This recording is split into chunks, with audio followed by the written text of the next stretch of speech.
Control group vs. experimental group. Scientific experiments are often carried out in the form of controlled experiments. The reason why these experimental studies are so called is because of the subjects in the experiment being divided into two groups called the experimental group and the control group. The two groups consist of subjects that are identical in nature. However, there is one critical difference between the two groups that makes a researcher treat the two groups differentially. Let us find out this difference. Control group is the group in the scientific experiment that remains away from the research in the sense that it does not get exposure to experimental conditions. There is always a variable that is tested with the changes in the subjects being recorded and analyzed. The subjects in a control group are not exposed to this variable whose effect is being analyzed.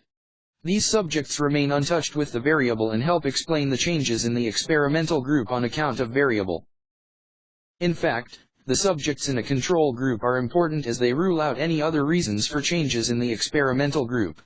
In an experiment where the effects of a medicine are to be tested, the control group does not receive the medication whereas it is administered to the subjects in the experimental group.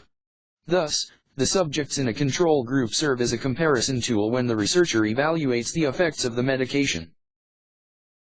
Experimental group in controlled experiments is the group that receives the variable whose effects are being studied. There are experiments where it is difficult to isolate the variable being tested. This requires creation of a control group that does not receive exposure to the variable. Thus, we have subjects for whom nothing happens while there are subjects in the experimental group that are exposed to the variable. This enables the researcher to contrast the subjects, and he can claim the effects to be because of the variable.